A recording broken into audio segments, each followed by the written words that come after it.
What's up, everybody? No intro song today.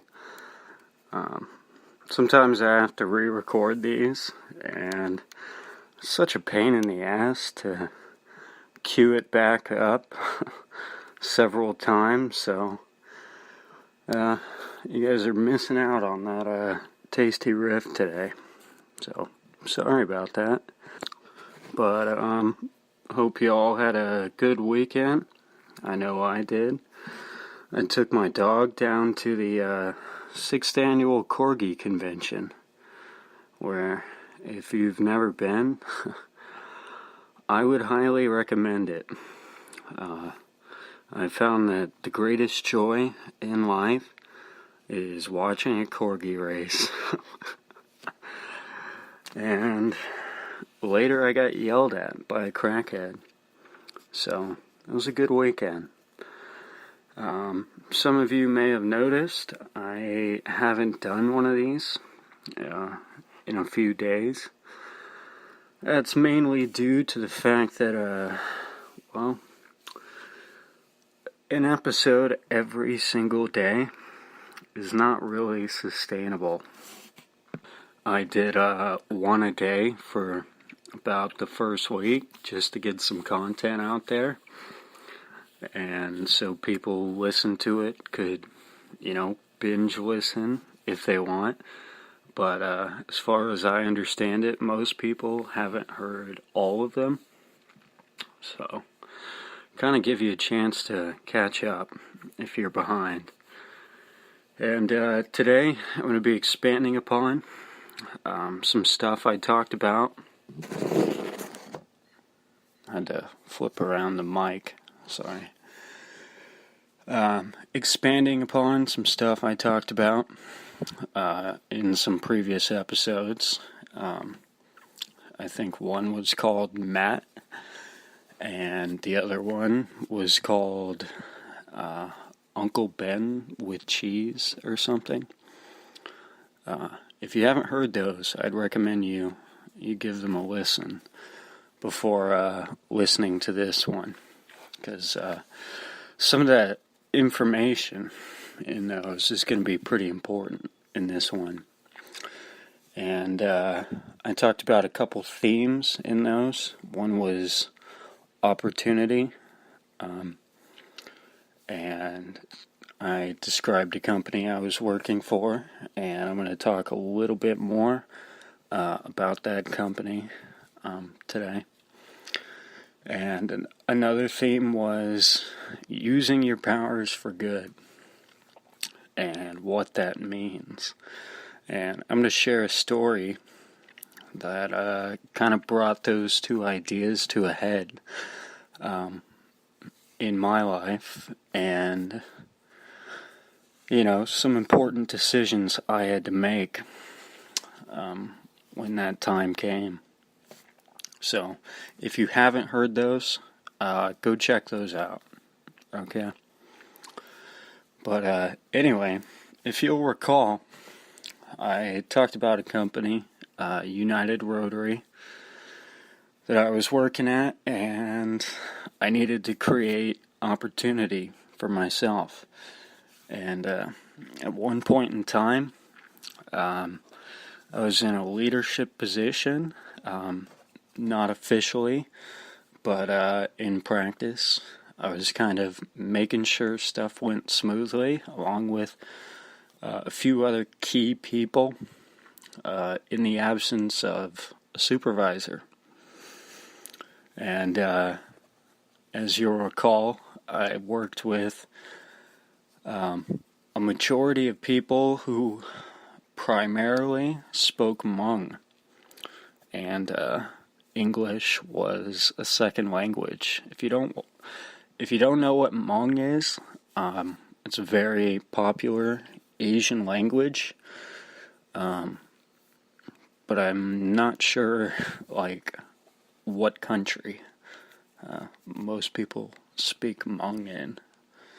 But so communication was important, and I'd found a way to communicate with most of these guys, and I kind of had the respect of the people I worked with, and I was an essential ingredient in making sure that things ran smoothly.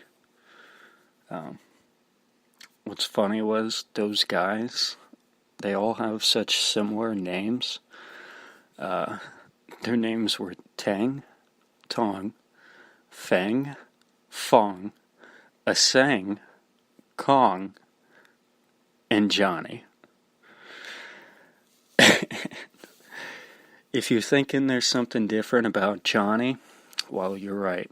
Johnny was a 19-year-old kid who was actually born in this country and has kind of adopted American culture, but he also spoke Hmong, and he was also the only one that spoke English well to any degree. As a 19-year-old kid, he smoked weed all the time. Anyway. But at this point in time, I had positioned myself to take the next step when the time came. And timing is an important factor because, sometimes there's no opportunity to take. And as time goes on, that changes. So one of the important things to do is position yourself to take that next step when the time was right. And finally that time came. I got news that we were receiving new management. John Harley was stepping down as plant manager, and we're getting a new plant manager, as well as a new president of the company. Huge news, and I was told that big changes are coming. These guys aren't fucking around, one person told me.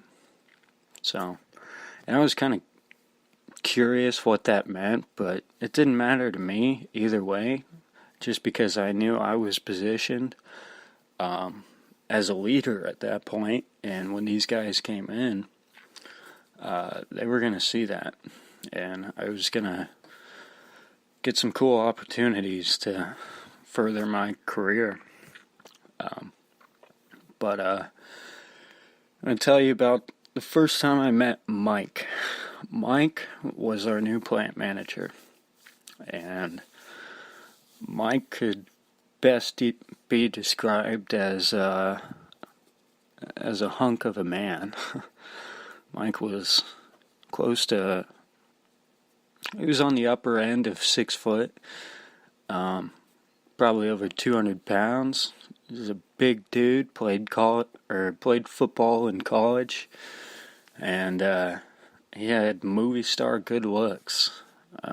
He kind of looked a little bit like George Clooney, just a little bit taller and a little more ripped.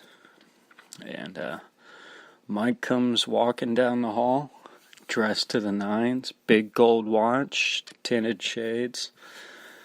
Dude took pride in how he carried himself. But I knew I needed to make a good impression, a good first impression. So I walk up to Mike, introduce myself. He's a very humble, down-to-earth guy.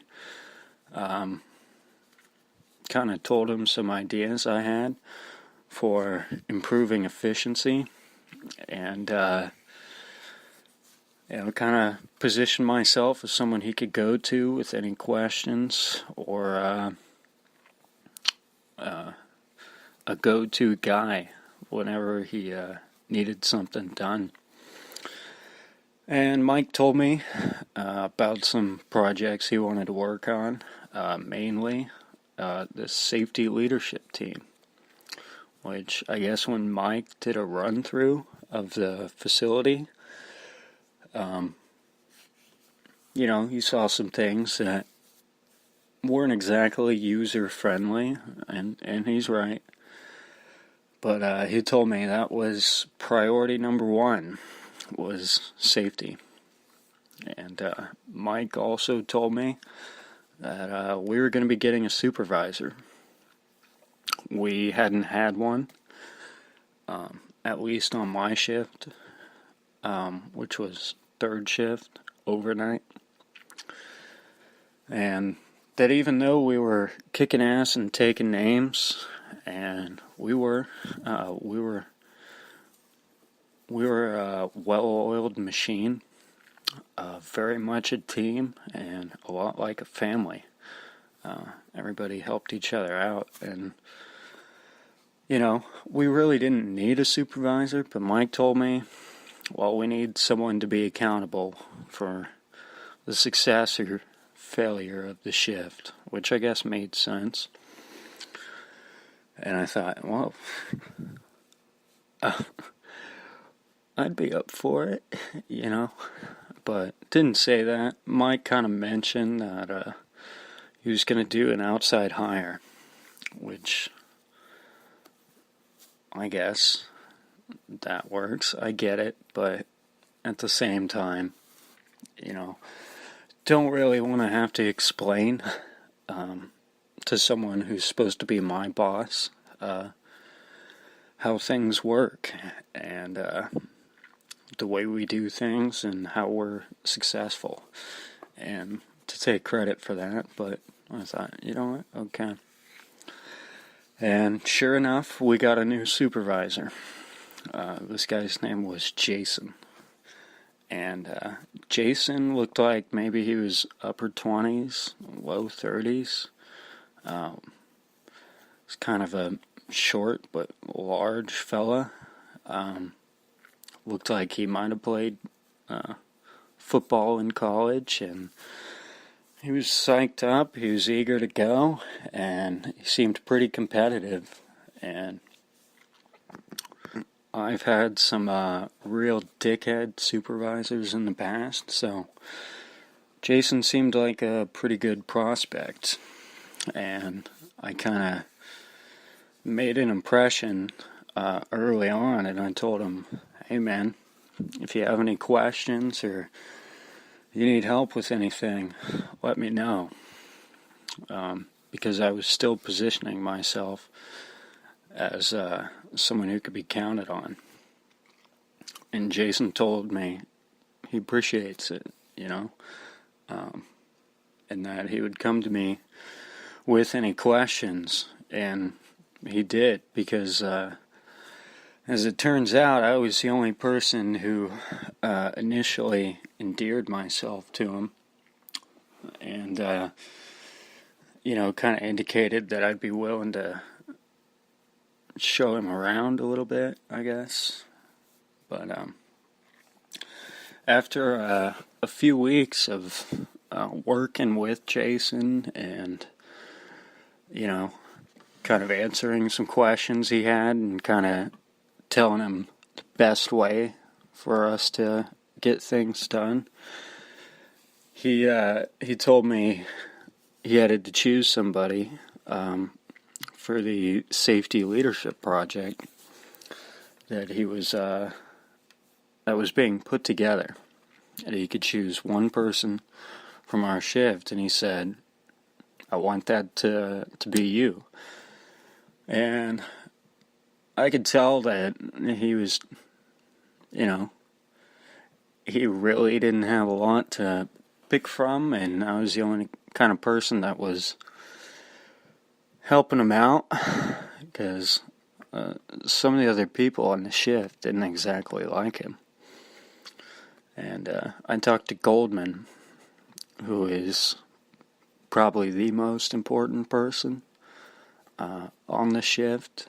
He was a line tech, and he worked with just about everybody and made sure they got their breaks, and he would start up and string the lines and all that stuff, and his opinion was very valuable to me. And I said, what do you think about Jason? And he said, can't stand him. I said, why not? He said, he tried to play the brother card with me. I was like, what does that mean? And he's like, it's when another black dude goes up to you and tries to pretend like you're friends just because you're both black. I was like, oh. Yeah, that happens to me all the time. And he's like, you goofy motherfucker.